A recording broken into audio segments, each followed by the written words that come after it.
Vous savez, dans la vie, il y a des choses qu'on apprend par théorie et d'autres qu'on apprend par expérience. Et ici, on ne parle que d'expérience. Sauf que tu t'identifies à ton travail. Et là, tu te dis, mais qui suis-je sans ce travail ? Pour moi, l'identité, c'est vraiment ce qui va faire de toi que tu es toi. Ce qui te rend vivant finalement, qui te permet d'exister. Puis finalement, on se définit par rapport à ce que la société nous dit que tu dois rentrer dans cette case-là. Voilà l'identité qu'on te donne. Et tu es cantonné dans cette identité-là. Et c'est vraiment important de savoir que au-delà de mon CV, sans mon CV, sans ce travail, sans ces enfants, sans ce partenaire de vie, qui suis-je en fait ?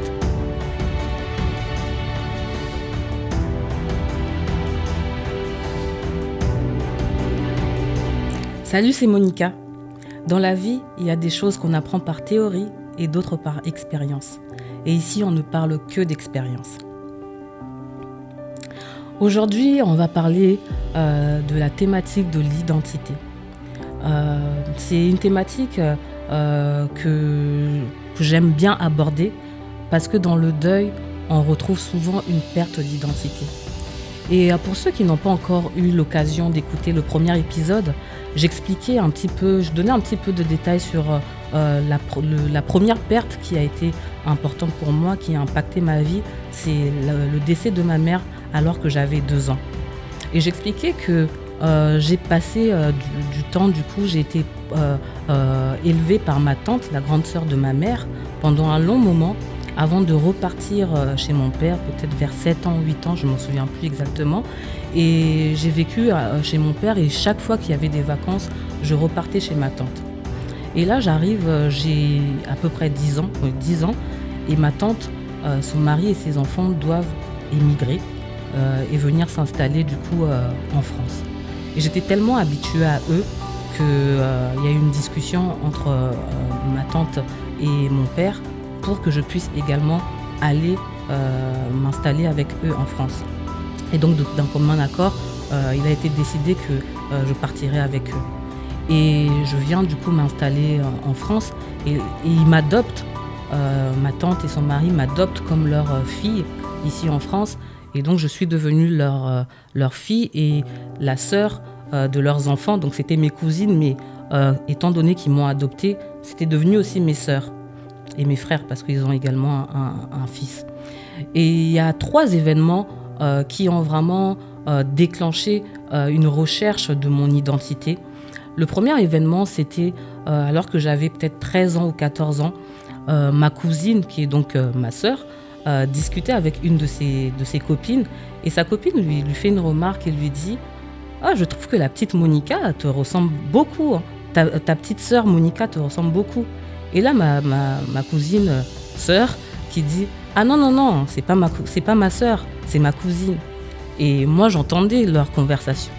Et à ce moment-là, il y a quelque chose qui a été brisé au-dedans de moi, qu'on appelle le rejet. C'est-à-dire que j'ai embrassé cette identité qu'ils m'ont donnée, c'est-à-dire leur sœur, cette identité qui est la fille de ma tante. Et là, j'entends que celle qui est censée être ma sœur renie un petit peu. Je pense qu'elle ne mesurait peut-être pas l'impact que cette conversation pouvait avoir pour moi. Et là, je me sens vraiment rejetée. Deuxième événement, quelques temps plus tard, on reçoit des amis d'enfance qui venaient du Congo et qui devaient passer à Paris. Et nous, on habitait en Normandie. Et donc, il fallait qu'on puisse faire ce trajet de la Normandie vers Paris pour pouvoir les rencontrer. Et dans cette famille, il y avait un des enfants que j'aimais énormément. C'était mon ami quand on était au Congo. Et donc, comme ma tante me dit qu'il y a telle famille qui arrive, j'étais tellement contente. On a même fait du shopping, on s'est habillés pour pouvoir les rencontrer à Paris. Et alors qu'on attendait une voiture pour pouvoir faire le trajet, je vois que ma tante parle au téléphone avec la personne qui devait nous conduire. Et elle vient vers moi et elle me dit « Je suis désolée Monica, mais la voiture qui devait nous transporter à Paris est en panne et on doit utiliser une autre voiture, mais qui est beaucoup plus petite et il n'y aura pas assez de place pour prendre tout le monde et donc tu ne viendras pas. » Et à ce moment-là, j'ai senti encore une fois de plus quelque chose se briser au-dedans de moi. Et donc, eux tous partent à ce rendez-vous et moi, je reste avec mes émotions que je n'ai pas exprimées à cette époque-là parce que je ne savais pas qu'il était important de pouvoir exprimer ses émotions. Mais ce que j'ai ressenti au-dedans de moi, c'était une part toujours de rejet, je dirais. C'est-à-dire que aujourd'hui, tu m'as adopté en tant que ton enfant, donc je suis comme tous tes enfants. Et quand il a fallu décider qui n'allait pas aller à ce rendez-vous, tu n'as pas regardé à tes enfants biologiques, mais tu as regardé à ta nièce. Et quelque part, je me suis dit, donc, ça démontre que je ne suis pas ta fille, en fait. Je reste ta nièce et je ne pourrai jamais être ton enfant biologique. Et ça, je le comprenais intellectuellement, mais dans mon cœur, il se passait des choses que je n'arrivais pas vraiment à mettre les mots dessus. Et je pense que la goutte qui a fait déborder le vase, c'était vraiment, alors que j'étais adulte maintenant, j'avais peut-être 24 ans, 25 ans, et je finissais mes études et j'étais hébergée chez une de mes cousines sœurs, et donc on partageait énormément de choses ensemble. Et un dimanche, je vais à l'église et ma nièce me dit « Mais tata, t'étais où ?» Je fais « Comment ça, j'étais où ?» Bah samedi, il y avait tout le monde à la maison, mais toi, t'étais pas là. Je fais « Samedi, il y avait tout le monde. » Ah bon, il y a eu une réunion, je n'étais pas au courant. Et donc je rentre et j'en parle avec ma cousine, sœur, et je lui dis « Mais qu'est-ce qui s'est passé? Pourquoi est-ce que tout le monde était réuni et moi, j'étais pas au courant ?» Et elle me dit « Ah non, mais ça n'avait rien à voir avec toi. En fait, on s'est réunis pour parler de l'héritage de papa. » Parce que leur père, donc le mari de ma tante, qui m'a adoptée aussi comme sa fille, était décédé déjà depuis un certain moment, mais il n'avait pas pris le temps de s'asseoir pour pouvoir discuter autour de l'héritage. Et donc ce rendez-vous était l'occasion de pouvoir en discuter. Et moi qui habitais avec ma cousine, j'étais même pas au courant qu'il y avait ce rendez-vous.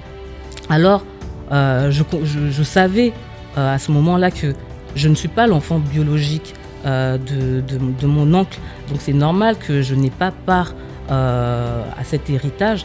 Mais le fait même de ne pas être au courant qu'il y a quelque chose qui se passe, il y a une réunion de famille, à ce moment-là, je me suis sentie rejetée. Je me suis dit, mais depuis 10 ans, depuis que j'ai 10 ans, j'ai toujours porté cette identité-là d'être la fille de ma tante et de mon oncle, de mon défunt oncle, et d'être leur sœur. Mais quand il s'agit vraiment de parler de ce qui est biologique, je ne suis plus incluse dans ces réunions-là. Et là, je me suis dit, Monica, il est vraiment temps pour toi de te réconcilier avec qui tu es. Arrête d'avoir cette double identité. Oui, ils t'ont adopté pendant un moment donné, mais tu dois maintenant te reconnecter avec qui tu es exactement. Et je me suis posé cette question. Qui suis-je? Et ma quête a commencé par rapport à mon identité. Aujourd'hui, je suis totalement réconciliée. Et donc, je ne dis plus ma mère, je dis ma tante, je dis ma cousine, je dis mon cousin, parce que je sais que maintenant, j'ai mon identité et que je dois arrêter de jongler avec cette double identité. Mais peut-être que c'est ton cas et aujourd'hui, tu souffres de cette quête d'identité. Et c'est le cas lorsque on a toujours vécu par procuration, on est la femme d'eux, on porte même le nom de notre mari et il s'avère qu'aujourd'hui, on est divorcé ou le mari est décédé. On doit reprendre notre nom de jeune fille alors que pendant X temps, on nous appelait par notre nom de mariée et on est chamboulé dans notre identité. Qui suis-je sans ce mari? Peut-être que tu avais des enfants et les enfants maintenant sont grands, ils quittent le foyer, ils font leur vie et maintenant tu te sens seule. Tu ne sais plus qui tu es sans ces enfants parce que tu t'étais accroché à ton identité de mère ou de père. Tu étais peut-être très travail, axé sur ta carrière professionnelle. Et il arrive que tu es peut-être renvoyé du travail ou tu arrives à la retraite et donc tu arrêtes ton activité professionnelle et donc tu n'es plus dans ce travail que tu aimais tant. Sauf que tu t'identifies à ton travail. Et là, tu te dis, mais qui suis-je sans ce travail? C'est de ça qu'on va parler aujourd'hui. Et pour cela, j'ai invité une invitée particulière, the one and only Isabelle Saint-Pierre. Isabelle, je suis tellement ravie de t'avoir aujourd'hui avec moi. Merci Monica et c'est un plaisir d'avoir honoré ton invitation également. Ça fait 10 ans qu'on se connaît et il y a des gens que, tu sais, on en parle souvent qu'il y a des saisons, il y a des personnes qui vont être là avec toi pendant une saison et d'autres qui vont partir et qu'il faut l'accepter. Mais il y a des gens aussi qu'on a envie qu'ils soient avec nous jusqu'au bout. Et toi, tu fais vraiment partie. À chaque fois, je te dis, Isabelle, je veux que tu sois avec moi jusqu'au bout. Je dis même, je sais pas, l'univers, Dieu, s'il te plaît, que Isabelle soit toujours là. Parce que à chaque fois que je suis en contact avec toi, je suis toujours encouragée. Et aujourd'hui, j'aimerais que tu puisses te présenter aux auditeurs. Eh bien, merci beaucoup Monica, et sache que c'est totalement partagé et que jusque dans l'éternité, on continuera de s'accompagner. Donc, je m'appelle Isabelle, comme tu l'as si bien dit, et je dirais que je suis une lumière qui a décidé de briller, non pas pour être vue, mais pour mettre l'accent sur le potentiel des autres personnes autour de moi. Lorsqu'on regarde à ce qu'est une lumière, donc comme je disais, elle vient éclairer par exemple une pièce, et le contenu qui va être intéressant, ce n'est pas la lampe, mais ça va être le contenu. Au niveau d'une personne, quand je regardais en espagnol comment on parlait de donner naissance, on dit littéralement donner la lumière. Et c'est un peu comme si j'étais cette sage-femme qui accompagnait toute personne et organisation à accoucher du potentiel divin placé à l'intérieur de la personne et de tous les dons, les talents, les rêves qui vont lui permettre d'exister en tant que personne. Et pour le manifester de manière concrète, parce que quelqu'un se dira généralement, comme tu dis, on se présente, je suis la femme de, j'ai tant, etc. Ça fait partie de l'identité, mais pour moi, ce n'est pas l'essence. Mais pour dire quelques mots, je suis jeune trentenaire, entrepreneur, j'ai fondé Ikwia. Quelqu'un se demande comment ça s'écrit ? IKWHIA. C'est l'acronyme d'I Know Who I Am, je sais qui je suis. Cette affirmation forte et puissante, c'est ce que j'aimerais voir sortir de la bouche de toutes les personnes autour de moi. Et comment je permets chaque jour d'accompagner ces personnes-là, c'est au travers du coaching, parce que je suis coach professionnel certifié, particulièrement sur le leadership, mais aussi sur l'orientation de carrière et l'orientation académique. C'est un choix qui s'est fait finalement via le fruit de mon parcours. Depuis très jeune, comme je te l'expliquais, je me suis toujours posé plein de questions. Mais pourquoi je suis née ? Pourquoi j'existe ? Quel est le but de ma vie ? Et je pense que nous tous, tu as parlé du fait de trouver ta place dans ta famille. Moi, c'est vraiment de se dire on a tous une place, mais on n'est pas toujours positionné au bon endroit. Et donc comment via le coaching, le bilan de compétences également pour faire le point dans sa vie professionnelle et trouver la bonne voie vers celle où on va trouver l'épanouissement, c'est ce vers quoi j'accompagne les gens, la formation aussi. Mais voilà, tout ça on pourra en rediscuter prochainement. Oui, justement, quelle est ta définition de l'identité ? Pour moi, l'identité, c'est vraiment ce qui va faire de toi que tu es toi. Ce qui te rend vivant finalement, qui te permet d'exister. Non pas une identité par procuration, il y a plusieurs rôles dans la vie, le rôle de mère, le rôle d'épouse, la fonction également, ce qu'on va exercer au travail. Mais toutes ces choses-là, ce sont des possessions ou des relations qui sont finalement vouées à s'éteindre par moments, volontairement ou involontairement. Ton identité, c'est ce qui va être fondamentalement enraciné en toi et qui, je lis beaucoup cette notion à ta mission de vie, l'image que tu vas avoir aussi. C'est tous ces composants-là qui va être le parfait alignement entre ta personnalité, tes valeurs, ce qui compte pour toi et le but même que tu donnes à ton existence. Et qui va, in fine, faire de toi une personne unique. Oui, parce que c'est vrai qu'on a souvent ce vocable d'identité, ta carte d'identité, on met ton prénom, ton nom, ta taille, la couleur de tes yeux, ton adresse et ton CV et tout ça. Donc puis finalement, on se définit par rapport à ce que la société nous dit que tu dois rentrer dans cette case-là. Voilà l'identité qu'on te donne et tu es cantonné dans cette identité-là. Et c'est vraiment important de savoir que au-delà de mon CV, sans mon CV, sans ce travail, sans ces enfants, sans ce partenaire de vie, qui suis-je en fait ? Pourquoi je suis là ? Et c'est comment quel conseil tu donnerais à une personne qui traverse un deuil, que ça peut être tu étais tellement fusionnel avec ton frère ou ta sœur et que maintenant ton frère n'est plus là et tu ne sais plus qui tu étais parce que c'était une figure de confiance pour toi. Dès que tu avais un problème, tu te tournais vers cette personne et maintenant tu te sens perdu parce que cette personne-là qui t'orientait, cette personne qui te guidait n'est plus là et tu es complètement perdu, quoi. Totalement. J'aimerais dire à cette personne, autorise-toi à exister. Tu as le droit, toi aussi, d'avoir des rêves, d'avoir des ambitions. Et le fait de chercher à les accomplir ne fait pas de toi une personne égoïste ou centrée sur elle-même. Je prends le cas d'une personne où tu as toujours vécu dans l'image du bon enfant parfait pour les parents ou alors du très bon élève. Donc tu vivais pour tes notes, tu vivais pour faire plaisir à... Et quand tu perds cette figure-là, auprès de laquelle tu avais l'impression de dire mais il faut que je vive pour lui plaire ou pour lui être attaché, tu as l'impression que ta propre vie s'arrête. Autorise-toi à exister en cherchant toi-même les actes de gratitude. On avait parlé dans un autre épisode de la gratitude, de la reconnaissance. Quel est ce pourquoi aujourd'hui tu peux être reconnaissant ? Reconnaissant d'avoir eu cette personne. Elle t'a montré un chemin, elle t'a donné de la valeur, elle t'a peut-être accompagné. Aujourd'hui son temps est terminé, mais toi le tien continue. Et par rapport à ça, s'autoriser à continuer la course, ce n'est pas oublier la personne. Non, c'est au contraire de mieux faire exister celle que tu es toi. Pour que, arriver à la fin de ta vie, c'est la question que j'aime bien poser et qui permet aussi de trouver sa voie et trouver sa place. Si aujourd'hui était le dernier jour de ta vie, qu'aimerais-tu avoir accompli ? Et si tu devais assister à tes propres funérailles, qu'aimerais-tu entendre de ce qu'on dise de toi ? C'est un peu vraiment, comme on dit souvent, une personne qui arrive à la fin de sa vie, ses dernières volontés expriment finalement ce qui était important pour elle. Et donc ce qui est important pour toi, au détriment de ton rôle d'épouse, de mère, de fille, de cadre supérieur.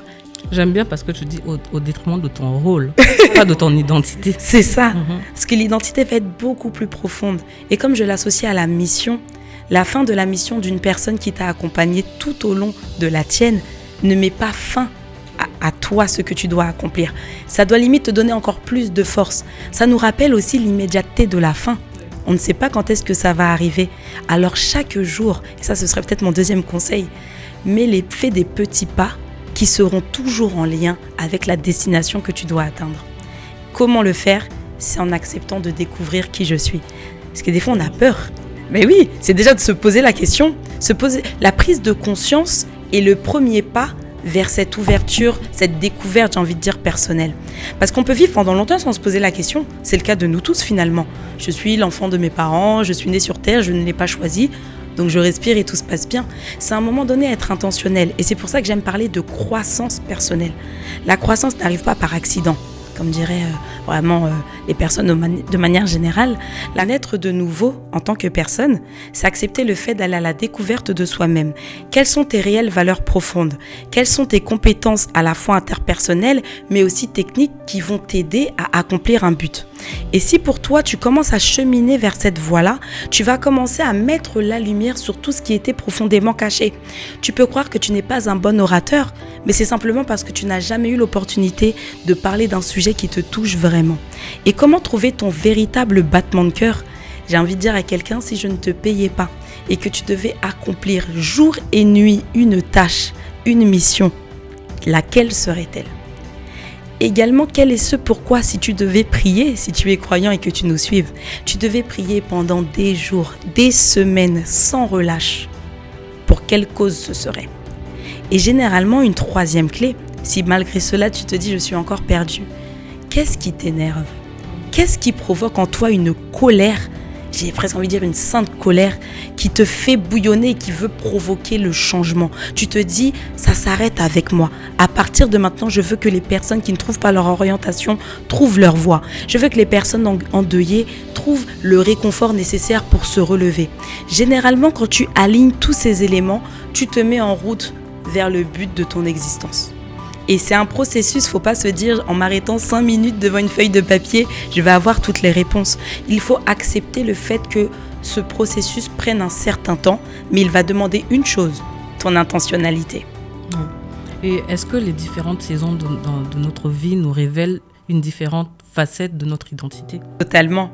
C'est lorsqu'on va se présenter, par exemple, je te donnais le cas, si je prends la dimension biblique, parce que voilà, je suis une femme de foi et j'ai à cœur de le mettre au centre également de l'identité. Lorsqu'on voit comment Dieu se présente dans la Bible, un coup il va dire « Je suis le Dieu Tout-Puissant ». Il va te dire « Je suis l'Éternel qui t'apporte la guérison. Je suis le Dieu d'Abraham, d'Isaac, de Jacob. » On peut se dire, mais finalement, il n'a jamais une seule présentation. Mais pourtant, il a une identité qui se reflète selon la lumière, l'accent qu'il veut avoir. Pour nous, c'est la même chose. J'ai commencé par me définir comme étant une lumière qui donnait l'opportunité à d'autres également de briller, d'éclairer, parce qu'au travers de cette identité vont découler plusieurs missions spécifiques ou plusieurs rôles que je vais endosser, mais la fin de ce rôle ne mettra pas fin à mon identité. Le deuil des personnes autour de moi que je serai amenée à impacter, accompagner ou qui m'ont elles-mêmes nourri ne va pas invalider la personne que je suis. Je ne sais pas si ça fait sens par rapport à ça. Et oui, on a une identité socle, fondamentale, qu'on découvre chaque jour, mais à chaque nouveau niveau, j'ai envie de dire, il y a une nouvelle révélation et on se redécouvre chaque jour. Vraiment, c'est hyper intéressant. Et ça me fait penser, justement, quand tu dis trouver le battement de ton cœur. Parce que pour ceux qui ne savent pas, c'est que avant de faire de l'accompagnement au deuil, j'ai étudié le droit. J'en parle aussi dans l'épisode 1, à l'écouter. Et donc, je suis juriste. Je suis juriste. Et pourtant, en travaillant en tant que juriste, je sentais que ce n'était pas exactement le battement de mon cœur. Et j'expliquais que c'est lorsque j'ai vécu ma première grossesse que ce désir-là de commencer à me poser des questions sur ma mission sur cette terre, pourquoi est-ce que je vivais tout ce chamboulement émotionnel par rapport au deuil de ma mère. J'avais 31 ans et ma mère était morte déjà depuis 29 ans. Pourquoi est-ce que c'est aujourd'hui que je suis en train de revivre tout ce deuil ? C'est en faisant ces recherches-là que petit à petit, j'ai compris que j'avais un appel, j'avais une mission, j'avais un battement de cœur pour les personnes qui passent par le deuil. Alors si toi aussi, tu traverses cette perte d'identité parce que tu as perdu une personne, tu as perdu un boulot, tu connais une rupture amoureuse, je ne sais pas dans la situation dans laquelle tu es, mais sache qu'il y a des manières de pouvoir découvrir cette identité-là par toi-même. Et si tu n'arrives pas, on peut également travailler ensemble. Tu peux travailler avec Isabelle. Est-ce qu'on peut te contacter comment te contacter pour travailler avec toi ? Oui, bien sûr. Alors, on peut se rendre sur mon site ikwhia.com. C'est le même nom également, Ikwhia, sur Instagram, YouTube, Ikwhia TV. Et à partir de là, il y aura les différents accompagnements que je propose, à la fois du coaching individuel ou collectif, la capacité également de se former en analyse comportementale, intelligence émotionnelle, toutes ces dimensions très importantes finalement dans la construction d'une personne et via les contenus que je publie et qui permettent de sensibiliser sur cette approche. Merci beaucoup Isabelle pour ton expertise, c'est vraiment enrichissant et je crois vraiment qu'une personne qui était perdue va se reconnecter à son identité, à ses identités au travers de tes clés. Et si vous traversez un deuil et que vous avez du mal à pouvoir progresser parce que vous vous sentez justement bloqué dans l'identité que vous avez avant cette épreuve-là, sachez que je propose de l'accompagnement au deuil. Vous pouvez découvrir mes différents services, mes différentes offres sur mon site internet zoebymonica.com. Et pour ceux qui veulent aller encore plus loin et sentent au-dedans d'eux justement cet appel pour pouvoir aider les endeuillés, je propose également une formation, la formation Zoé, qui est 100% en ligne et qui dure 3 mois. Vous pouvez également aller sur mon site internet pour avoir plus d'informations. D'ici là, si vous avez aimé cette émission, n'hésitez pas à la partager autour de vous et partagez-moi également votre vécu, votre histoire. Je suis intéressée de découvrir votre histoire de vie. Vous pouvez me partager en commentaire ou également par privé si vous voulez sur Instagram, Zoé by Monica. Et n'oubliez pas de vous abonner au podcast et de cliquer sur la cloche pour être alerté à chaque nouvel épisode. C'était Monica dans The Zoé Talk.